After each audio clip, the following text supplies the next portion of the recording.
Hello दोस्तों, स्वागत है आपका सिविल्स प्रेप मंच चैनल पर। आप सभी को मेरी सुबह की नमस्कार। आशा करता हूं कि आप सब लोग अच्छे होंगे, स्वस्थ होंगे। ये हमारा एमसीक्यू जो सीरीज़ है उसमें पार्ट नंबर 5 है, जिसमें हम अनदर सेट ऑफ 50 एमसीक्यूज़ करेंगे। 4 अब तक हम कवर कर चुके हैं दोस्तों, ठीक है। वो देखिए, बहुत अच्छे एमसीक्यूज़ हैं दोस्तों। आप ये लगा लीजिएगा, डायरेक्ट हिट करेंगे एग्जामिनेशन में। और यूपीएससी, ईपीएफओ और यूपीपीसीएस वाले तो इसको ज़रूर देखें। उस तरीके के ही क्वेश्चंस में डिज़ाइन किए गए हैं दोस्तों, ठीक है। ये मेरे बारे में थोड़ा इंट्रोडक्शन है। चलते हैं हम आज के अपने पहले क्वेश्चन पर दोस्तों, ठीक है। तो पहला क्वेश्चन है कि which of the following is regarding the new tiger reserve in Madhya Pradesh. जो भी डिसाइड हुए हैं उनके बारे में 3 स्टेटमेंट हैं, उसमें से आपको बताने की कौन सी सही है, ठीक है। तो पहली स्टेटमेंट है, Madhav tiger reserve was designated as the 58 tiger reserve. पहली स्टेटमेंट ये है। दूसरी स्टेटमेंट है कि Ratapani tiger reserve was designated as the 8th tiger reserve with in the Madhya Pradesh की मध्य प्रदेश का 8th है रातापानी, और माधव टाइगर रिजर्व इंडिया का है, ठीक है। 40 इंडिया का कौन सा है, 40 इंडिया का 58, ठीक है। और ये इधर हो गया। The core area of Madhav tiger reserve is significantly larger than it's buffer area. ये इसका तीसरी स्टेटमेंट होगी। बताइए कौन सी स्टेटमेंट इसका सही आंसर है, बताइए। इसका करेक्ट आंसर है दोस्तों ऑप्शन नंबर ए, 1 और 2। थर्ड इसमें गलत है, ठीक है। इसका जो कोर एरिया है वो है 375 किलोमीटर स्क्वायर, ठीक है, which is much larger than the buffer area है 12। जो देखो, ये बोला था कि कोर एरिया जो है वो सिग्निफिकेंटली लार्जर है, तो बस इसका कोर एरिया तो 375 किलोमीटर स्क्वायर है, जो कि छोटा है किससे, बफर एरिया से। और बफर एरिया कितना है इसका, 1276 किलोमीटर स्क्वायर, ठीक है। याद रखिएगा कि जो इसका कोर एरिया है, कोर एरिया ये होता है कोर एरिया, जो एक टाइगर रिजर्व का डिसाइड किया जाता है, फिर बफर एरिया दिया जाता है। कुछ एक्टिविटीज़ का होता है कि इसमें कुछ अलाउड होती है, इसमें सारी रेस्ट्रिक्टेड होती हैं। तो जो ये एरिया है ये है 375 किलोमीटर स्क्वायर, और जो बफर जोन है ये बाहर वाला ये है 1276, ठीक है। तो आपको इतना याद रखना है। और ये जो रातापानी टाइगर रिजर्व मध्य प्रदेश का 8 था, और इन टोटल 57 था कंट्री का, अब 58 हुआ है, ठीक है। देखिएगा अब, है ना, अब 9th हो गया है ना एमपी में। ये इसको मिला के, माधव को मिला के एमपी में 9th हो गया। एमपी का 9 टाइगर रिजर्व है, ये एमपी का 8 था, देश का 57 था, ठीक है। चलते हैं अपने नेक्स्ट क्वेश्चन पर दोस्तों। अगला है कि India's first white tiger breeding centre has been approved to established in Govindgarh, Rewa. पहला एमसीक्यू तो यही हो गया कि भाई जो इंडिया का first white tiger breeding centre वो कहाँ एस्टेब्लिश हुआ है, गोविंदगढ़, रेवा में। और ये लोकेशन है हिस्टोरिकली सिग्निफिकेंट है बिकॉज, अब इसमें जो बताना थोड़ा हमने इसको एनालिटिकल करके पूछ लिया है। It is natural habitat of white tiger species, पहला। It is where the first white tiger Mohan was discovered in 1951, इसकी सेकेंड स्टेटमेंट है। और थर्ड स्टेटमेंट है, it is house of the world's largest white tiger safari. और fourth है, it was capital of the dynasty that first domesticated white tiger. बताइए, चारों question answer, ये options बहुत क्लोजली बनाए हैं दोस्तों, और बहुत अच्छे बनाए हैं, ठीक है। आप देखिए, इसमें से निकालिए अपना आंसर। इसका करेक्ट आंसर है दोस्तों, इसका करेक्ट आंसर वाइट टाइगर है कि it was where the first white tiger Mohan was discovered in 1951, ठीक है। ये आप इस तरीके से याद कर सकते हो, ठीक है। तो मोहन ये किसने किया था, और महाराजा मार्तंड सिंह ने 1951 में, ठीक है, ठीक है। और इसको लैंड ऑफ वाइट टाइगर्स के नाम से भी जानते हैं, जो रेवा है ना, इसको भी ये भी याद रखना। रेवा को क्या बोला, land of white tigers, land of white tigers के नाम से भी इसको जानते हैं, ठीक है। आगे लिखा भी होगा, Rewa is famously known as land of white tigers, ठीक है। और ये मोहन मार्तंड सिंह ने 1951 में, ठीक है, डिस्कवरी की थी, ठीक है। इस तरीके से आप याद रख सकते हो। उसके बाद अभी 14 following protected area in Madhya Pradesh is designated as the Ramsar site. किसको रामसर साइट का दर्जा मिला है? पहला है करेरा वाइल्ड लाइफ सेंचुरी, दूसरा है वन विहार नेशनल पार्क, तीसरा है भोज वेटलैंड, और चौथा है नरसिंहगढ़ वाइल्ड लाइफ सेंचुरी? बताइए। इसका करेक्ट आंसर है दोस्तों भोज वेटलैंड। इधर लिखा देखो भोज वेटलैंड, और बाकी जो है वो वाइल्ड लाइफ सेंचुरी है और नेशनल पार्क है। ठीक है, नेक्स्ट एमसीक्यू है इसमें। What was the central theme of the 10th Raisina held in new Delhi in March 2025 में? उसका जो थीम है वो क्या था, सेंट्रल थीम? पहला है navigating the new world order, alliance and geopolitics. दूसरा है काल चक्रा, पीपल, पीस एंड प्लेनेट। ठीक है। तीसरा है technology, trade and future of global governance. और फोर्थ है post pandemic world cooperation for the resilient future. बताइए इसका करेक्ट आंसर क्या होगा? इसका करेक्ट आंसर है दोस्तों काल चक्रा, पीपल, पीस एंड प्लेनेट। इसको मैंने बहुत स्ट्रेस करके डिस्कस किया था आप लोगों से, जब ये लेक्चर में भी डिस्कस किया था। तो अगर आपको सारे क्वेश्चन एमसीक्यू ठीक करने हैं दोस्तों, तो अपनी जितनी भी एक लेक्चर सीरीज आई थी उसको एक बार कंप्लीट कीजिए, आपका कम्प्रिहेंसिव कवरेज हो जाएगा, कम्प्रिहेंसिव कवरेज हो जाएगा करंट अफेयर का। ठीक है दोस्तों। उसके बाद है थीम ऑफ द 10th, ये तो हमने देख लिया। अगला रायजाना डायलॉग के बारे में ये पहली स्टेटमेंट है कि it is organise solely by the minister of external affair to shape the Indian foreign policy. Second statement है 2025 edition was inaugurated by prime minister Narendra Modi with the prime minister of New Zealand as the chief guest. बताइए A है, B है, दोनों ठीक हैं, इसमें से कुछ तो मिसिंग है या क्या है देखिएगा, और उसको कमेंट सेक्शन में भी बताइएगा। इसका करेक्ट आंसर है दोस्तों अपना बी। पहली स्टेटमेंट इनकरेक्ट है, इसका करेक्ट आंसर है बी, 2 ओनली, ये ठीक है। प्राइम मिनिस्टर और न्यूजीलैंड के prime minister as chief guest आए थे। यहाँ ORF होता है, observer research foundation plus MEA होता है। ठीक है, observer research foundation and MEA, ये प्राइवेट थिंक टैंक है एक। ठीक है, और न्यूजीलैंड के प्राइम मिनिस्टर के साथ चीफ गेस्ट है, और न्यूजीलैंड के प्राइम मिनिस्टर का नाम आप कमेंट सेक्शन में बताइए। ठीक है। नेक्स्ट MCQ है कि G20 का ट्रॉयका बनता है continuity of the groups agenda for the 19th G20 summit hosted by Brazil 2000। The troika comprised, वो ट्रॉयका में कौन कौन सी कंट्री हैं 3, वो बताइए आप। पहला इंडिया, ब्राज़ील, इंडोनेशिया। अगला है Brazil, south Africa, United state. Third है इंडिया, ब्राज़ील, साउथ अफ्रीका। और फोर्थ है जापान, ब्राज़ील एंड जर्मनी। बताइए बताइए दोस्तों। इसका करेक्ट आंसर है दोस्तों अपना India, Brazil and south Africa. ठीक है, ये ट्रॉयका प्रेसिडेंसी है। जो 2024 वाली समिट थी वो इंडिया 2023 में होस्ट था, ब्राज़ील 24 में और अफ्रीका 25 में। ठीक है, ये आप याद रखना। ठीक है, एक आगे एक पीछे, और इसको ट्रॉयका बोलते हैं 2024 का। ठीक है, ऐसे याद रखना आपको। ठीक है। उसके बाद नेक्स्ट है कि OPEC प्लस में अलायंस के बारे में है कि following statement describe Brazil's new association with the OPEC plus. भाई ब्राज़ील की OPEC प्लस के साथ न्यू एसोसिएशन हो, इसमें कौन सी स्टेटमेंट ठीक है? पहली स्टेटमेंट है Brazil has become a full member and is now bound by the production quota set by the group. पहली स्टेटमेंट ये है।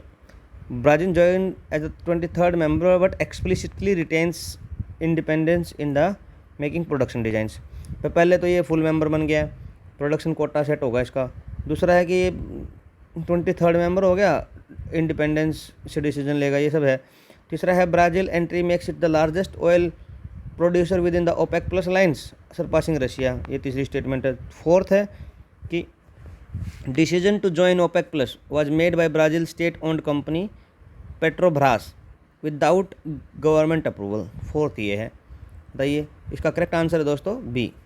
गलती से आगे चला गया दोस्तों, इसका 23rd है इसका।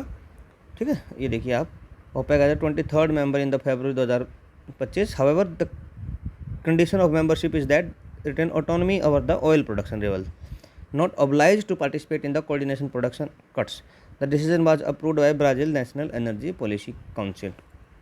ठीक है, इसने इसको अप्रूव किया है, 23rd मेंबर हुआ है। इसको हमने पूरा कम्प्रिहेंसिव डिस्कस किया था कि 10 OPEC मेंबर हैं, 12 नॉन OPEC मेंबर थे, उसमें से एक ऐड हुआ है, अब तो 13 हो गए हैं ये लोग, ये 10 हैं। इन 10 में से कौन कौन से है, वेनेजुएला, ये सब नाम है, इनका भी देखिए अच्छा से डिस्कस किया है दोस्तों। अब जाइए अपना जो क्लास नंबर 4 है उसको देखिए, उसमें ये सब मिलेगा आपको। जो करंट अफेयर क्लास नंबर 4 है ना, उसमें मिलेगा सब। ठीक है। उसके बाद नेक्स्ट क्वेश्चन है कि who are the chief guest at the 75th independence day celebration on January 26, 2025। कौन था? Chief guest Christopher Luxon prime minister of New Zealand, Donald Trump president of USA, Prabowo Subianto president of Indonesia और Cyril Ramaphosa president of South Africa. बताइए कौन था, सोचिए दोस्तों। इसका correct answer है दोस्तों Prabowo Subianto president of Indonesia. ठीक है, अगला है नीति आयोग की जो रिपोर्ट है क्वालिटी हायर एजुकेशन, अच्छे से डिस्कस किया था दोस्तों ये क्वेश्चन, इसका आंसर नहीं गलत होना चाहिए। Expansion through states and SPUs, identify which of the following as a major challenge for the state public university. कौन सा स्टेट पब्लिक यूनिवर्सिटीज़ के लिए मेजर चैलेंज था। ठीक है, बताइए। पहला स्टेटमेंट है कि उनके लिए स्टूडेंट टीचर रेशो था वो 15:1 है, which is too low to be a financial viable. मतलब बहुत, वैसे तो 31 का होना चाहिए, कुछ इस तरीके का है, लेकिन फाइनेंशियली वायेबल इन्होंने इस तरीके का बहुत कम कर दिया है, पहला ही ये। दूसरा, a significant lack of industry collaboration with less than 20% of SPU having active partnership, कि उनके पास इंडस्ट्रियल कोलैबोरेशन कम है। दूसरा है, और 90% of the SPU have fully functional digital libraries creating a digital divide with students who lack access. उनके पास मतलब 90% SPUs के पास फुली फंक्शनल डिजिटल लाइब्रेरी है जो कि एक डिजिटल डिवाइड क्रिएट करती हैं। फोर्थ है, SPUs large excessively high tuition fee making education inaccessible, ये इनएक्सेसिबल बनाती हैं यूनिवर्सिटीज़ की एजुकेशन को। बताइए इसका करेक्ट आंसर है दोस्तों कि इनके पास इंडस्ट्रियल जो एकेडमिया कोलैबोरेशन है वो कम है, और industry collaboration less than 20% of SPU having active partnership. ठीक है, इतना याद रखना। और ये सब तो स्टैंडर्ड ही है इनका, 30:1 है। ठीक है, और बाकी तो क्या है, ट्यूशन फ़ी भी इनका 60% है, लोअर देन प्राइवेट यूनिवर्सिटीज़, बहुत कम होता है, ये भी नहीं है, गलत है। ये सब गलत स्टेटमेंट लिखी हुई हैं बाकी तो। ठीक है, ठीक है, और डिजिटल लाइब्रेरी का भी 90% का कुछ इतना बहुत ज़्यादा लिख दिया इन्होंने, 32% है। ठीक है, ये सब याद रखना। ठीक है, वैसे पार्टनरशिप में ये इनके पास चैलेंज है कि 25% of the SPUs having active partnership only, है ना। इंडस्ट्रियल एकेडमिया कोलैबोरेशन बहुत पुअर है। नेक्स्ट क्वेश्चन है, on the key recommendation of the NITI Aayog is to expand the one nation one subscription scheme, what does this come provide. अब one nation one subscription scheme जो हमने discuss की थी, पहले भी डिस्कस की थी, 6,000 करोड़ रुपए दिया था पीएम मोदी जी ने इसको। अब इसको नीति आयोग ने इसको एक्सपेंड करने की बात कही है, तो इसका एम क्या है, मतलब जो ये one nation one subscription scheme का पहला है, ये हम डिस्कस वैसे क्वेश्चन कर चुके हैं बट रिपीट है, कर बताओ क्या फिर भी। A unified subscription for public transport across India, access to over 13,000 global academic journals for student and researchers. तीसरा है, a single subsidised subscription to all major OTT platform. और फोर्थ है, free access to government run online courses for all citizens. बताइए इसका correct answer है दोस्तों ये general वाला। ठीक है, हमने इसको अपने पोस्ट सेक्शन में भी डाला था। ठीक है, 13,000 एकेडमिक जर्नल है टायर 2 टायर 3 में सिटीज़ में। ठीक है, according to the NITI Aayog's report on higher education, which state UT has the one of the lowest education expenditure as a percentage of the gross domestic product. इसको हमने बहुत ironically discuss किया था कि भाई ये स्टेट फालतू की बातें तो बहुत करता है, मतलब बहुत जो से चिल्ला के एजुकेशन की बात करता है, लेकिन मतलब याद रखने के लिए हमने इस तरीके का वर्ड बोला था कि ऐसे बहुत बात करता है, लेकिन इसका GSDP एजुकेशन को देता है परसेंटेज बहुत कम है। तो बताइए आप कौन सा, आप तो याद रहना चाहिए। तो पहला ऑप्शन है जम्मू कश्मीर, दूसरा मणिपुर, तीसरा दिल्ली और चौथा है त्रिपुरा। बताइए इसका करेक्ट आंसर है दोस्तों दिल्ली। ठीक है, दिल्ली बहुत ही लोवेस्ट 1.67% देता है। ठीक है, और जम्मू कश्मीर तो अच्छे खासे स्टेट्स में था जिसमें एजुकेशन के 8.11% है। ठीक है, ये हाईएस्ट बहुत अच्छा है, और दिल्ली 1.67% है। ठीक है, बाकी मणिपुर 7% है, त्रिपुरा ये सब देख लीजिएगा, बस इतना ज़रूरी है। जम्मू कश्मीर 8 और ये दिल्ली 1.67। ठीक है, उसके बाद है पद्मा अवार्ड मिले हैं, a total of 149 were announced, how many of these Padma awards, Padma Bhushan कितने थे। पहले तो मैं आपको बता देता हूँ कि 3 कैटेगरी में बढ़ते हैं पद्मा अवार्ड्स, पद्मा श्री सबसे छोटे, फिर उसके बाद एक लेवल हो जाएगा पद्मा भूषण, और उसके बाद है पद्मा विभूषण। ठीक है, तो इसमें से ये पूछ रहा है कि पद्मा भूषण कितने थे 149 में से, बताइए। 7 थे, 19 थे, 23 थे, 113 थे। बताइए, इतने तो मिलते नहीं हैं दोस्तों, ठीक है। ये तो पद्मश्री मिलते हैं इस तरीके के, तो ठीक है। बताइए,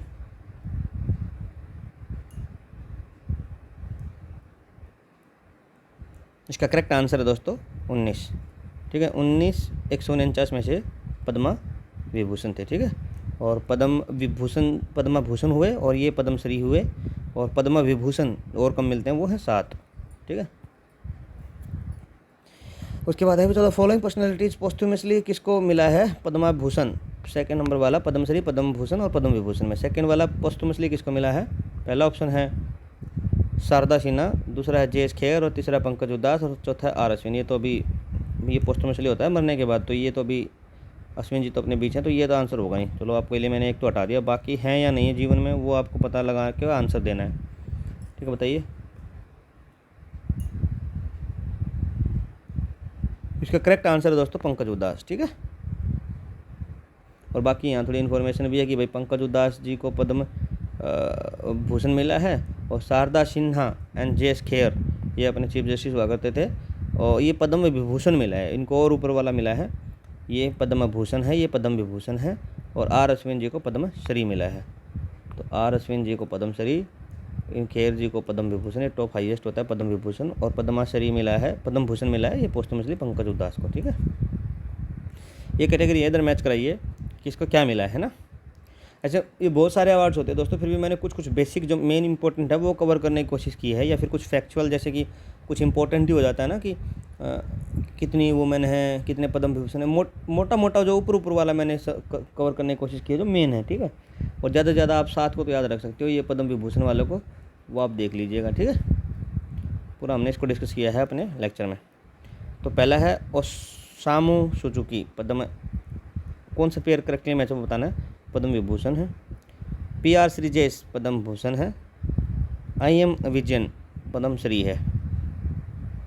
देखो आप इतना याद रखना, जैसे पी.आर. श्रीजेश है ना, बहुत पुराने खिलाड़ी हैं तो मैं एक काफ़ी दिनों से अगर मैं न्यूज़ फॉलो करता हूँ तो उसको मैंने पद्मश्री तो मैंने इनको कहीं देखा है, पद्मश्री तो इनको मिला था, तो हो सकता है इनको अगले वाला पद्म भूषण मिला हो, तो ये इसके सामने जो ये ठीक है ये मैं मान सकता हूँ कि 2 एक बार के लिए ठीक है, तो ये आंसर हो सकता है, ये आंसर हो सकता है, ये आंसर हो सकता है, ये कट गया, तो ये ठीक हो सकता है क्योंकि भाई पद्मश्री तो मैंने बहुत दिनों पहले भी सुना था इनके बारे में, तो अभी 2025 में मिले हैं तो पद्म भूषण ही होगा इनका, ठीक है।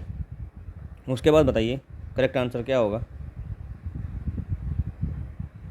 इसका करेक्ट आंसर है दोस्तों, सारे करेक्ट हैं ये। ओसामा सुजुकी जी हैं, इनको पद्मा विभूषण मिला है, और आई.एम. विजयन इनको पद्म श्री मिला है, ठीक है। जो ये भी नए नए हैं तो इनको सबसे पहले छोटे वाला मिला है पद्मश्री, ये है अपने फुटबॉल वाले प्लेयर हैं, फुटबॉल वाले। और पी.आर. श्रीजेश तो आप जानते हो हॉकी वाले हैं, और ये तो फॉर्मर सुजुकी जो अपनी कंपनी है उसके चेयरमैन रहे हैं, ठीक है दोस्तों। उसके बाद है सेकेंड गोल्डन ग्लोब अवार्ड में एमिलिया प्रेज मूवी को किस कैटेगरी में अवार्ड मिला है, ठीक है। एक तो है बेस्ट मोशन पिक्चर ड्रामा, देखो 2 तरीके की मूवीज़ पे अवार्ड मिलता है, एक तो ड्रामा, इसी में अलग से बेस्ट एक्टर, एक्ट्रेस, डायरेक्टर ये सब मिलता है, और फिर एक है motion pictures on comedy, musical and comedy, इस पे अलग से सारे अवार्ड मिलते हैं। तो ये एमिलिया प्रेज है, इसको 4 गोल्डन ग्लोब अवार्ड में मिले थे, 4 अवार्ड मिले थे, और ये हाईएस्ट मतलब सबसे ज़्यादा अवार्ड जीतने वाली मूवी थी। तो ये कौन सी कैटेगरी में इसको अवार्ड मिला था वो बताइए। एनिमेटेड है, ड्रामा है, म्यूजिकल एंड कॉमेडी है। इसका करेक्ट आंसर है दोस्तों म्यूजिकल एंड कॉमेडी, ठीक है। म्यूजिकल एंड कॉमेडी में इसको अवार्ड मिला है।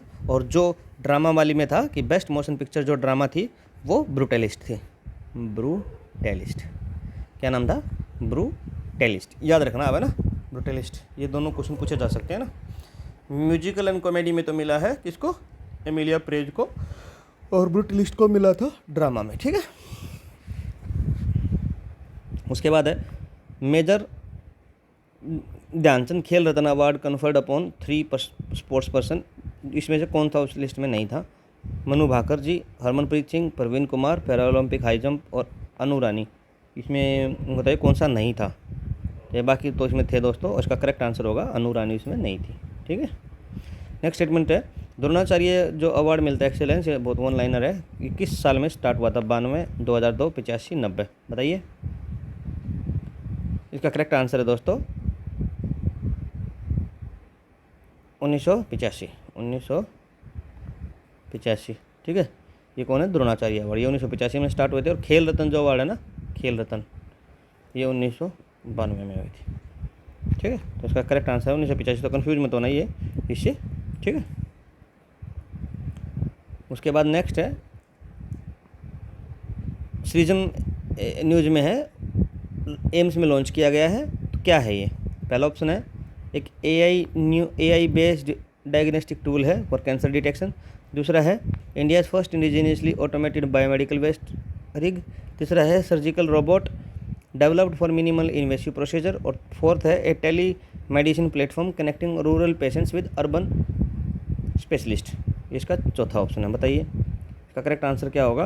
इसका करेक्ट आंसर है दोस्तों, ये जो वेस्ट मैनेजमेंट के लिए हमने पढ़ा था, first indigenous automated medical waste treatment rig है, ठीक है। ये तो इसके बारे में थोड़ा देख भी लेना, ठीक है। मेक इन इंडिया इनिशिएटिव से बना। नेक्स्ट क्वेश्चन है दोस्तों, China's Tianshan Shengli tunnel major engineering achievement है।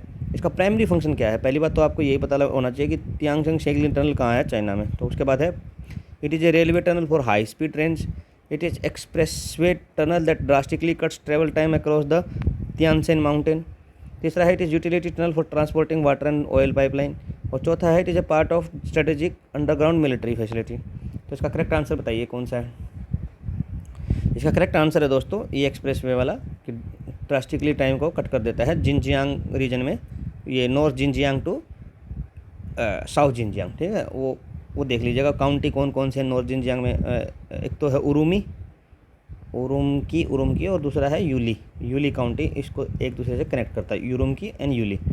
और 3 आवर्स लगते थे, उसको कट करके सिर्फ 20 मिनट का काम कर दिया है इसने, ठीक है। उसके बाद है इंडियाज़ फर्स्ट कॉन्स्टिट्यूशन म्यूजियम कहाँ बना है, ये बताइए। ये हमने पढ़ा था अच्छे से। और parliamentary house complex New Delhi, at supreme court of Indian museum, at OP Jindal university Sonipat, at national law school of India university Bengaluru. बताइए कहाँ बना है? इसका करेक्ट आंसर है दोस्तों OP Jindal global university Sonipat, ठीक है। इसका करेक्ट आंसर है OP Jindal university Sonipat. Next question है कि Z Morh tunnel inaugurated in January 2025 provides all weather connectivity to Sonamarg in Jammu Kashmir. What is the approximate length? क्योंकि ये इस तरीके की फर्स्ट ऑफ इट्स काइंड है इंडिया की और पहली है, तो आप इस तरीके का याद रखना कि ये इस वाली इन्फॉर्मेशन को थोड़ा याद रखना पड़ेगा कि इसकी लेंथ तक भी 3.5 किलोमीटर, 6.5 किलोमीटर, 9.2 किलोमीटर और 14 किलोमीटर के आसपास कितनी है? बताइए। इसका करेक्ट आंसर है दोस्तों 6.5 किलोमीटर, ठीक है। आगे देखिए लिखा भी है 6.5 किलोमीटर लॉन्ग है, 2400 करोड़ रुपये से बनी है, ठीक है। और ensuring year round access to Ganderbal district, ठीक है। जम्मू कश्मीर में गैंदरबैल डिस्ट्रिक्ट में ईयर लॉन्ग एक्सेस कर देगी, ठीक है। नेक्स्ट MCQ है, according to global fire power ranking, military strength की रैंकिंग होती है, which country ranks third in military strength just ahead of India. मतलब ऐसे है 1, 2, 3 और फिर यहाँ इंडिया है 4th पे। तो यहाँ कौन सी कंट्री है बताइए? इसका करेक्ट आंसर दोस्तों चाइना। पहले पे तो USA है मिलिट्री पावर में, फिर रशिया है और तीसरे पे चाइना है और फिर 4th पे इंडिया है, ठीक है। नेक्स्ट है दोस्तों वर्ल्ड इकोनॉमिक फोरम 2000 जो ये लॉन्च किया है कि सेवरल की ग्लोबल रिपोर्ट रिलीज करता है, जैसे the future of job report is one of them. तो इसका हेडक्वार्टर कहाँ है? मतलब हमने सिंपल हेडक्वार्टर पूछ लिया है और बाकी इस पर कुछ इन्फॉर्मेशन भी दे दिया है कि फ्यूचर ऑफ जॉब्स रिपोर्ट कौन निकालता है, वर्ल्ड इकोनॉमिक फोरम निकालता है। तो आप बताइए कि इसका हेडक्वार्टर कहाँ पे है? New York USA, London UK, Geneva Switzerland, Paris France. बताइए। इसका करेक्ट आंसर है दोस्तों जिनेवा स्विट्ज़रलैंड। जिनेवा स्विट्ज़रलैंड इसका करेक्ट आंसर है, ठीक है। ये देखिए इधर ये नॉन गवर्नमेंटल ऑर्गेनाइजेशन है, 1971 में बनी थी, ठीक है। The Arunachal Pradesh government reenacted religious freedom act, ठीक है। And this law similar laws in other states aims to regulate the fundamental rights to propagate religion which is guaranteed under which article of the Indian constitution. बताइए कौन से constitution में है ये propagate वाला right? 19A में, 21 में, 25 में, 29 में। इसका करेक्ट आंसर है दोस्तों 25 में, ठीक है। ये तो आपको पता होना चाहिए, डायरेक्ट पॉलिटी का इन्फॉर्मेशन है, ठीक है। 80th प्रवासी भारतीय दिवस हेल्ड हुआ है अभी। ये किस डेट को, इस डेट को चूज क्यों किया गया है वो बताना आपको। पहला ऑप्शन है the day is the first Indian indented labourer arrived in Mauritius, the establishment of the Gadar party in USA, Mahatma Gandhi return to India from South Africa in 1915, the day Swami Vivekananda delivered his famous Chicago address. बताइए क्या इसका correct answer होगा दोस्तों। इसका correct answer है दोस्तों महात्मा गांधी जी वाला। Mahatma Gandhi return to India in from South Africa, ठीक है, ये आप याद रखना। और ये किसकी कमेटी पे हुआ था, LM सिंघवी जी थे, उनकी एक कमेटी उन्होंने हेड की थी। उन्होंने इस चीज़ को, डेट को डिसाइड करने के लिए बोला था कि गांधी जी जो आए थे प्रवासी भारतीय, मतलब कि वो बाहर अफ्रीका में रहते थे, तो उनको पहला प्रवासी भारतीय माना गया था, ठीक है, ठीक है। उसके बाद है यूथ प्रवासी भारतीय दिवस, चीफ गेस्ट एट यूथ प्रवासी भारतीय दिवस पे कौन थे। एक तो आपको दोनों बता देना है कि दोनों, एक तो आपको नॉर्मल वाला प्रवासी भारतीय दिवस का चीफ गेस्ट कमेंट सेक्शन में बता देना, और ये मैं आपको इधर बता ही दूंगा।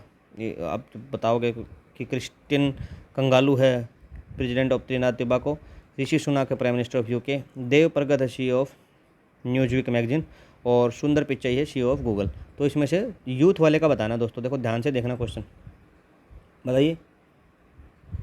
इसका करेक्ट आंसर है दोस्तों देव प्रगत, ठीक है। क्या है इसका करेक्ट आंसर, देव प्रगत जी हैं, ठीक। और ये यूथ वाले हैं। और नॉर्मल जो सिंपल चीफ गेस्ट थे, मेन इवेंट वाले प्रवासी भारतीय दिवस वाले थे, वो ये थे अपने क्रिस्टियन कंगालू, ठीक है, याद रखना दोस्तों आपको, ये इंपॉर्टेंट था इधर। 55th GST काउंसिल की मीटिंग हुई है जैसलमेर राजस्थान में। GST regime in India is based on which model of the federalism, कौन से फेडरलिज्म के मॉडल पे है ये। Competitive federalism, confederalism, cooperative federalism and coercive federalism. बताइए दोस्तों क्या इसका करेक्ट आंसर होगा। ये बहुत ईजी क्वेश्चन है, इसका करेक्ट आंसर होगा कोऑपरेटिव फेडरलिज्म, ठीक है दोस्तों, ठीक है। उसके बाद है which one of the following statement about the Bihu festival is incorrect. पहला है it is the harvest festival celebrated in Assam, ये गलत है, ठीक है, बताइए। It is dedicated to Agnidev the god of fire, ये बताइए। It is celebrated only once a year in April, it is celebration involve unique folk dance and music. बताइए कौन सी स्टेटमेंट इनमें से इनकरेक्ट है। देखो ये तो ठीक है, हार्वेस्ट फेस्टिवल है असम में, ये भी सही है। अग्नि देवता का ही ये भी है, गॉड ऑफ फायर। ये देखिए only once in a year, ये गलत है। ये हमने पूरा डिस्कस किया था कि अप्रैल फिर अक्टूबर, ऐसे जो 3 सीजन्स आते हैं तीनों में, और जुलाई मतलब अप्रैल के आसपास, अक्टूबर के आसपास और जनवरी, इन तीनों के आसपास इसको मनाया जाता है, ठीक है। इधर देखना लिखा भी होगा कि जो बोहाग बिहू, 3 तरीके का बिहू है। बोहाग बिहू ये अप्रैल में, कोंगाली एंड कट्टी बिहू अक्टूबर में, और जनवरी में बोगाली एंड माघ बिहू इन जनवरी, ठीक है। उसके बाद है नेक्स्ट MCQ है the future of job report 2025 में वर्ल्ड इकोनॉमिक फोरम ने जो निकाली है, significant job creation and displacement की बात करता है। Phenomena is often referred as, क्या बोलते हैं अपन इसको, क्रिएशन एंड डिस्प्लेसमेंट की बात करता है कि भाई कुछ नहीं बनेंगे, कुछ खत्म होएंगे, नेट क्या होगा, इस तरीके की बात इन्होंने की थी। तो इस फिनोमेना को क्या बोलते हैं, job stagnation, creative destruction, labour market equilibrium, और फोर्थ है एम्प्लॉयमेंट सैचुरेशन। बताइए।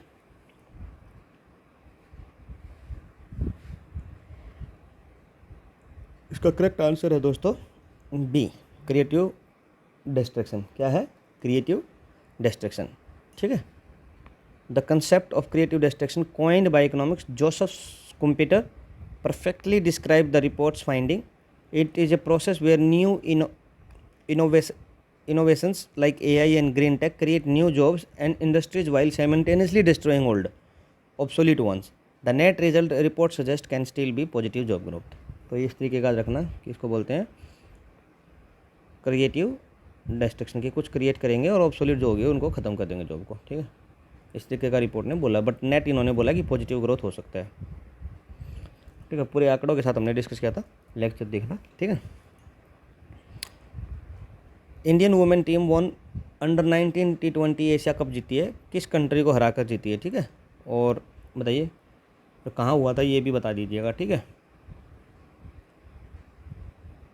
बताइए। श्रीलंका, पाकिस्तान, बांग्लादेश और मलेशिया। बताइए। इसका करेक्ट आंसर दोस्तों बांग्लादेश को हरा कर जीती है कोलालमपुर में, कोलालमपुर, ठीक है, ठीक है। First ever T20 Asia cup था ये, first ever T20 Asia cup, ठीक है। जो पद्माश्री अवार्ड हैं 2025 में मिले हैं, किस farmer chairperson of state Bank of India को ये ऑनर मिला है? पहले हैं रघुराम राजन जी, दूसरे हैं उर्जित पटेल जी, और तीसरे हैं अरुंधति भट्टाचार्य जी, और चौथे हैं रजनीश कुमार जी, ठीक है। बताइए किसको मिला है ये? इसका करेक्ट आंसर है दोस्तों अरुंधति भट्टाचार्य जी, ठीक है, ठीक है, अरुंधति भट्टाचार्य जी। ये 15, 17, 17, 18, 16, 17 के आसपास ये SBI की चेयरमैन रही थी, ठीक है। Arundhati Bhattacharya, the first women to be chairperson of the State Bank of India, was among the notable recipient of the Padmashri award. देखो लिखा भी हुआ, ठीक है। World audio visual entertainment summit हुई थी, ठीक है, 2025 में मुंबई में। कहाँ हुई थी? रिलायंस के टावर में, Ambani tower, Reliance tower. Is significant for India's creative economy. The initiative alliance with the government focus on promoting क्या? पहला है कि एग्रीकल्चरल एक्सपोर्ट, दूसरा है soft power and M&E sector, तीसरा है द डोमेस्टिक स्टील इंडस्ट्री, और फोर्थ है फार्मास्यूटिकल रिसर्च एंड डेवलपमेंट। बताइए इसका करेक्ट आंसर क्या होगा? इनका करेक्ट आंसर होगा दोस्तों soft power and M&E sector, ठीक है, मीडिया एंड एंटरटेनमेंट सेक्टर, ठीक है। इस तरीके से आप याद रखना है, मीडिया एंड एंटरटेनमेंट, जिसमें क्या होगा इन्वेस्टमेंट हम अट्रैक्ट करेंगे किस किस में, ये अपना फिल्म, म्यूजिक, डिजिटल कंटेंट, ये सब इसमें रहेगा, सॉफ्ट पावर का हिस्सा रहेगा इंडिया की, ठीक है। उसके बाद है 69th railway division in Jammu is part of which railway zone? Actual में दोस्तों ये 70, देखो कहीं कहीं ये 69 लिखा हुआ है, तो फिर मैंने इसमें MCQ में 69 ही रख लिया है, पर पढ़ाते टाइम मैंने इसको पूरा कंप्रिहेंसिवली बताया था कि ये 17th रेलवे डिवीज़न है, और रेलवे डिवीज़न है, और टोटल कितने उसमें बटा हुआ है वो भी मैंने बताया था कि 17 लिखा है, कहीं कहीं कहीं 18 है, तो मैंने, और कहीं कहीं 19 भी लिखा है, बट एक ऑपरेशनल नहीं है, तो फाइनली हम 18 पे सेटल हुए थे जोन में ना, वो भी हम डिस्कस किए थे अच्छे से। तो इसमें बताइए कौन से कहाँ है और ये जम्मू में बना और ये किस जोन के अंडर आता है? Western railway, northern railway, north western railway और कोंकण रेलवे? बताइए। इसका करेक्ट आंसर है दोस्तों नॉर्दर्न रेलवे, ठीक है। इतना इंपॉर्टेंट नहीं है, बट ये इस तरीके से याद रखना कि 60 अभी आसपास 70 था, और 18th रेलवे जोन है इन इंडिया, ठीक है, cover most of the northern India, ठीक है। उसके बाद who is the current president of ASSOCHAM? ASSOCHAM के प्रेसिडेंट कौन है?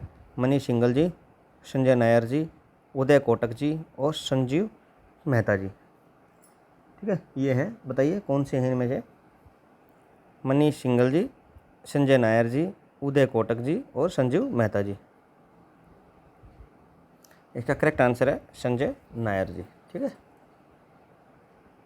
उसके बाद नेक्स्ट है among the national parks listed in Assam which one is also a UNESCO's world heritage site known for one horned rhinoceros population? बताइए कौन सा यूनेस्को के वर्ल्ड हेरिटेज साइट में भी है? डिब्रू सैखोवा, ओरांग, नामेरी, काजीरंगा। ये तो बहुत ईजी क्वेश्चन है दोस्तों, ठीक है। इसका करेक्ट आंसर है काजीरंगा, ठीक है, ठीक है। वर्ल्ड्स ग्रेटेस्ट हॉर्न राइनोसॉरस हैं, और Manas national park in other UNESCO world heritage site in Assam. Manas दूसरी है, बट वो ऑप्शन में थी नहीं इधर, ठीक है। मानस भी है यूनेस्कोज वर्ल्ड हेरिटेज साइट्स में, ठीक है। नेक्स्ट है G20 summit in Brazil featured the launch of global alliance against hunger and poverty. The initiative reflects which of the following priorities of the Brazilian presidency? Focusing exclusively on physical and monetary policy, global alliance and against hunger है दोस्तों, ये क्या होगा? नहीं होगा। उसके बाद है shifting G20 agenda towards social inclusion and development issue, ये देख लीजिएगा, एक बार रखते हैं इसको। Counting the influence of the world bank and IMF, मुझे नहीं लगता ये सही रहेगा।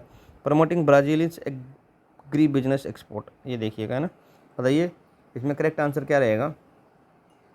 इसका करेक्ट आंसर है ये कि shifting the G20 agenda towards the social inclusion and development issue, ठीक है। आप देखिए कि launch of the alliance under Brazil's leadership indicate the deliberate effort to broaden G20 traditional focus from pure economics to include processing social issues like poverty and hunger, ठीक है। ब्राज़ील्स का मोटो है building ए just world, जिसके साथ align करता है, ठीक है। नेक्स्ट है which country has the world's 4th largest railway network? बताइए कौन सी कंट्री है? Russia, China, Canada, India. बताइए। इसका करेक्ट आंसर है दोस्तों इंडिया। ठीक है, आगे देखना भी पूरा लिखा होगा कि रशिया थर्ड पे है, चाइना सेकंड पे है और यूएसए फर्स्ट पे है। ये किसके बारे में? रेलवे नेटवर्क के बारे में। ठीक है, रेलवे नेटवर्क सबसे ज़्यादा है यूएसए में, फिर चाइना में और फिर रशिया में, और हम आ गए फोर्थ पे इंडिया। ठीक है, उसके बाद first constitution museum in India is located in Haryana. The world's longest hyperloop test tube is also being developed in India in partnership with. ये बताइए, ये तो हमने डिस्कस किया था ना, ओपी जिंदल यूनिवर्सिटी वाला। ठीक है, तो IIT Delhi, IIT Bombay, IIT Madras, IISc Bangalore किसकी सहायता से? इसका करेक्ट आंसर होगा दोस्तों आईआईटी मद्रास की हेल्प से। आईआईटी मद्रास आजकल टेक्निकली में इन बहुत सारी चीज़ें कर रही है, तो हाइपरलूप में। ठीक है, आईआईटी मद्रास की हेल्प से ये हो रहा है। ठीक है, उसके बाद अभी the following is not a tiger reserve in Madhya Pradesh. इसमें कौन सा टाइगर रिजर्व नहीं है मध्य प्रदेश में? पहला है संजय दुबरी, पेंच, दुर्गावती और गुरु घासीदास। बताइए कौन सा इसमें से है एमपी में नहीं है? इसका करेक्ट आंसर होगा दोस्तों गुरु घासीदास, क्योंकि ये छत्तीसगढ़ में है। ठीक है, देखिए इधर लिखा भी होगा। संजय दुबरी, पेंच ये सब टाइगर रिजर्व मध्य प्रदेश के हैं। गुरु Ghasidas is a national park and tiger reserve located in the Chhattisgarh. ठीक है, it is designated in 56 tiger reserve. ये इंडिया का 56 था। हमने 57 भी डिस्कस किया था और 58 भी डिस्कस किया था। ये दोनों एमपी में थे, रातापानी और देखना माधव, ये दोनों 8 और 9 थे एमपी के। ठीक है, ये हमने अपने स्टार्टिंग में डिस्कस किया था एमसीक्यू सेशन में, इसी लेक्चर में। ठीक है, उसके बाद एक new insurance scheme was launched. ये जो महाकुंभ के पिलग्रिमेज थे उनके लिए, इसमें किस किस का इनिशिएटिव था महाकुंभ मेला में? एक तो आईसीआईसी था, आईसीआईसीआई, और दूसरा कौन सा था digital payment company? Paytm, Google पे, फ़ोनपे एंड भारत पे। इसका करेक्ट आंसर बताइए दोस्तों कौन सा होगा? इसका करेक्ट आंसर था दोस्तों फ़ोनपे। ठीक है, फ़ोनपे महाकुंभ में आईसीआईसी लोम्बार्ड के साथ मिलकर इंश्योरेंस स्कीम लेके आया था। वो कितने रुपए की थी? 59 की थी। ये देख लेना आप, है ना। ग्लोबल फायर पावर रैंकिंग 2025 में ग्लोबल डिफेंस स्पेंडिंग 2.46 ट्रिलियन पहुंच गई है 2024 में, और United State continues to be the top spender. Which country has the second highest budget spending? किसकी है? रशिया है, चाइना है, इंडिया है, यूनाइटेड किंगडम है। बताइए दोस्तों इसका करेक्ट आंसर क्या होगा? करेक्ट आंसर इसका होगा दोस्तों चाइना। और थर्ड पे क्या है? रशिया है, और फोर्थ पे क्या है? इंडिया है। ठीक है, थर्ड पे है रशिया 126 बिलियन के साथ, और फोर्थ पे है यूएसए, देखो 895 बिलियन है दोस्तों। एक फैक्ट बताता हूँ आपको कि अगर हम टॉप 10 देखें ना ऐसे करके, तो यूएसए जो अकेला करता है ना 895 बिलियन डॉलर, उस नीचे वाले सारे मिलाकर भी इतना नहीं है। ठीक है, चाइना सेकंड पे है 266 के साथ, थर्ड पे है रशिया 126 और फोर्थ पे 75। यहीं ख़त्म हो लिया। देखो आप, अगर सारे भी 75 होंगे तो तब भी देखिए, तब भी 600 के आसपास बनेगा। तो यहाँ तक, और फिर भी, और ये तो इंडिया से तो बहुत कम है आगे तो। ठीक है, India's women under 19 T20 Asia Cup was inaugural edition of the tournament. हमने बताया ना एकमात्र हुआ, पहला स्टार्ट हुआ है अभी T20 under 19 T20 Asia cup जो हुआ कोलालमपुर में हमने जीता है। ठीक है, तो एसीसी जो एशियन क्रिकेट काउंसिल है, इसका हेडक्वार्टर कहाँ पे है ये हमें बताना है। पहला है Colombo Sri Lanka, Mumbai India, Lahore Pakistan and Dubai UAE. बताइए इसका करेक्ट आंसर क्या है? इसका करेक्ट आंसर है दोस्तों दुबई यूएई। ठीक है, इसका जो हेडक्वार्टर है 1983 में एस्टेब्लिश हुआ था, यूएई दुबई। ठीक है, नेक्स्ट है major Dhyan Chand Khel Ratna award rename किया था 2021 में। इससे पहले इसका क्या नाम था? Arjuna award for life time achievement, national sports talent award, the Rajiv Gandhi Khel Ratna award और prime minister supporting excellence award. बताइए इसका जो करेक्ट आंसर था दोस्तों राजीव गांधी खेल रत्न अवार्ड है। इससे पहले इसको इस नाम से जाना जाता था। ठीक है, 92 में अवार्ड चालू हुआ था, और 2021 में मेजर ध्यानचंद जो हॉकी के लेजेंडरी प्लेयर हुआ करते थे उनके नाम पे बदल दिया था। 82nd गोल्डन ग्लोब अवार्ड हमने पहले भी डिस्कस किया है किसी एमसीक्यू में पहले। बेस्ट एक्टर अवार्ड मिला है म्यूजिकल एंड कॉमेडी कैटेगरी में। देखना है दोस्तों म्यूजिकल एंड कॉमेडी कैटेगरी में कौन सी मूवी थी, वो भी आप बताना कि जो बेस्ट मूवी जो जीती थी, और वो ऑल ओवर भी बेस्ट मूवी थी। क्या नाम था? हमने पहले डिस्कस किया ना, एमिलिया पेरेज। तो अब इसी कैटेगरी में आपको बताना है म्यूजिक की कैटेगरी में कि बेस्ट एक्टर किसको मिला था for the film a different man. A different man एक मूवी थी, उसके लिए किसको मिला था? पहला एंड्रियन ब्रोडी, दूसरा सेबेस्टियन स्टेन, रयान गोसलिंग और तिमोथे चैलेमेट। बताइए करेक्ट आंसर है दोस्तों सेबेस्टियन स्टैन। जो एंडी ब्रान है, ये ड्रामा वाली के लिए बेस्ट एक्टर का अवार्ड मिला था, देखो लिखा भी होगा। Sebastian stand one the best actor in the motion picture musical and comedy, ठीक है, एक डिफरेंट मैन के लिए। और एंड्रियन ब्रैडी को जो मिले थे वो बेस्ट एक्टर अवार्ड था ड्रामा में, ये ब्रूटलिस्ट मूवी के लिए था, ठीक है। उसके बाद what was the theme of the 75th republic day celebration in 2025। पहला है नारी शक्ति एम्पावरिंग ए न्यू इंडिया, दूसरा है गोल्डन इंडिया एंड डेवलपमेंट, तीसरा है विकसित भारत ए कमिटमेंट टू डेमोक्रेसी, और चौथा है यूनिटी इन डाइवर्सिटी और एंड्यूरिंग स्ट्रेंथ। बताइए इसका करेक्ट आंसर क्या होगा दोस्तों, बताइए जल्दी। इसका करेक्ट आंसर दोस्तों गोल्डन इंडिया एंड डेवलपमेंट, ठीक है, ठीक है। ये हमारे देश के एस्पिरेशंस एंड प्रोग्रेस को बताता है। ये क्या बताता है, अपने देश के एस्पिरेशंस एंड प्रोग्रेस को बताता है, golden India and development 75th republic day, ठीक है। उसके बाद है which of the following is an Assamese national park. कौन सा है, मानस, ये इधर हटा दिए, ABC हटा दीजिए, एक मानस, रायमोना, दिहिंग पटकाई, औरंग। कौन सा है बताइए, 1 2 है, 1 3 4 है, 1 2 3 4 है और 1 2 4 है, बताइए। ये सारे ही दोस्तों असम के हैं, मानस भी, रायमोना भी, दिहिंग पटकाई भी, औरंग भी। तो इसका करेक्ट आंसर हो जाएगा C, ठीक है।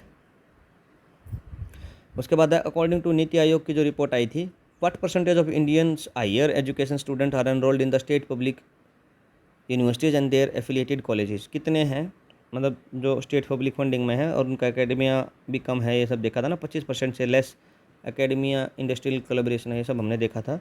तो उसमें देश के कितने लोग स्टेट पब्लिक यूनिवर्सिटीज़ में पढ़ते हैं और उनके एफिलिएटेड कॉलेजेस में पढ़ते हैं, ये एक रिपोर्ट में आया था। 50%, 65%, 80% और 95%।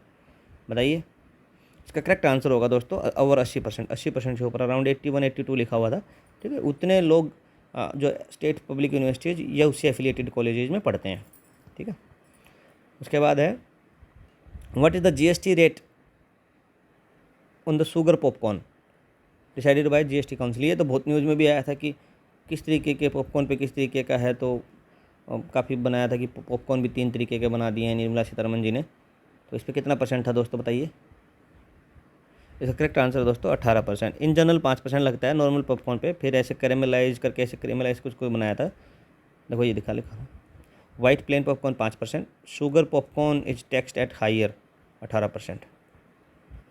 How many women were among the 149 जो पद्मा अवार्ड्स मिले हैं, जिसमें से हमने पूरा डिमार्केशन किया था कि 7, ऐसे 19 और 113 ऐसे कुछ था ना, यही था ना,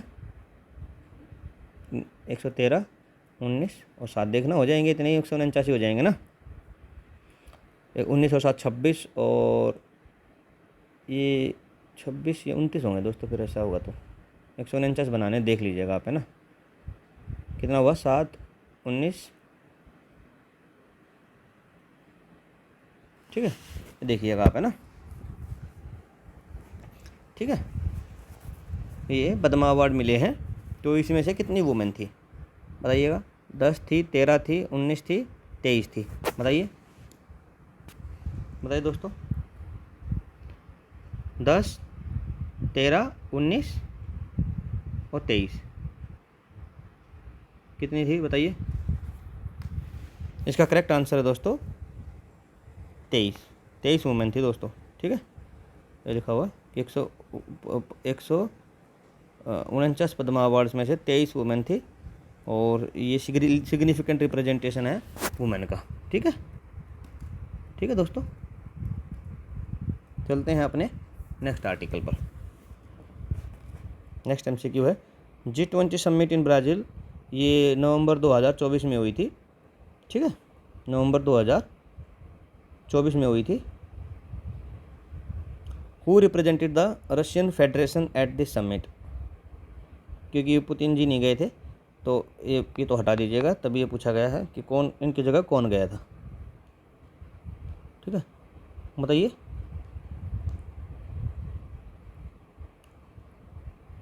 दोस्तों। Prime minister Mikhail Mishustin, foreign minister Sergey Lavrov, defence minister Sergey Shoigu, ये गए थे। कौन से गए थे बताइए। ये गए थे फॉरेन मिनिस्टर सर्जी लेवरोव, देखो ये लिखा हो, फॉरेन मिनिस्टर सर्जी लेवरोव गए थे किसको अटेंड करने के लिए G20 समिट ब्राज़ील में जो हुई थी, ठीक है दोस्तों। एक इसमें थोड़ा अपने को डाउट हुआ था दोस्तों, ये मैं आपको क्लेरिफाई कर देता हूँ, हालांकि मैं इसको फिर अगले लेक्चर में भी कर दूँगा।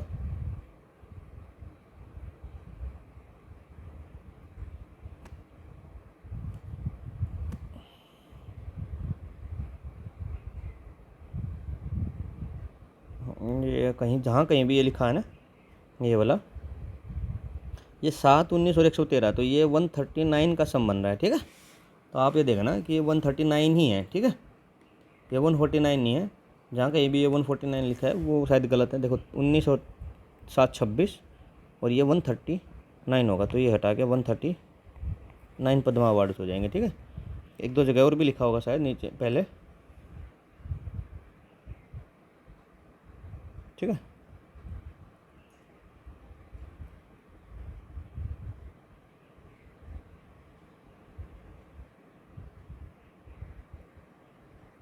कहीं और भी था, मैंने देखा था एक जगह और भी लिखा था, वो मैं ढूंढने की कोशिश कर रहा हूँ। देख लेना दोस्तों, जहाँ कहीं भी ऐसा लगे आपको, ये थोड़ा करेक्शन कर लेना इसमें ना, क्योंकि ये 7 9 सॉरी ये 7 19 और 113 का कम्बिनेशन है, 7 19 और 113 का कम्बिनेशन है, ठीक है। मैंने शायद लगता है इसको, तो यहाँ भी 100, यहाँ भी इतना ही आएगा। पद्मा भूषण पूछा था ना इधर, पद्मा भूषण कितने का आंसर बनाया था हमने, 19, ठीक है। देखो पद्मा भूषण कितने थे, ये लिखा भी देखो, पद्मा भूषण 19 113, ये 139 होगा फिर समय ना, ठीक है। इस हिसाब से देख लेना आप, है ना, ठीक है। आज के लिए दोस्तों हमारा ये पूरा फिनिश होता है, आज का हमारा ये पार्ट 5 था जो ये कंप्लीट है, ठीक है। ठीक, मिलते हैं अपने नेक्स्ट क्लास में। और ये 50 सेट्स के साथ हमने 5 पार्ट कर लिए हैं, ठीक है। ऐसे करके आते रहेंगे आपके धीरे धीरे 5 पार्ट, 5 डिफरेंट पार्ट्स आते रहेंगे, और 1000 प्लस का जो हमने MCQ का आपसे किया है वो हम पूरे कंप्लीट करेंगे। बस आप दोस्तों एक ही काम कीजिएगा, शेयर कीजिएगा इसको, और चैनल को सब्सक्राइब कीजिए दोस्तों, ज़्यादा से ज़्यादा दोस्तों से भी करवाइए जो आपके लोग तैयारी करते हैं, ताकि एक मोटिवेशन बना रहे, ठीक है। और इसकी अगर PDF चाहिए, अभी तक मैंने डाली नहीं है, करंट अफेयर की लेक्चर्स की सारी डाल दी है। इसकी जो अभी आज पार्ट 5 हो गया कंप्लीट, आज मैं 5 पार्ट की डाल दूंगा, इसमें ऑल 5 पार्ट्स की मैं डाल दूंगा दोस्तों, ठीक है। मैं इनकी PDF डाल दूंगा, ठीक है। तो आप इसको एक बार देखिएगा, और टेलीग्राम चैनल हमारे डिस्क्रिप्शन बॉक्स में आपको मिल जाएगा, ठीक है। धन्यवाद दोस्तों, नमस्कार। आज के लिए इतना ही, मिलते हैं अपने नेक्स्ट सेशन में।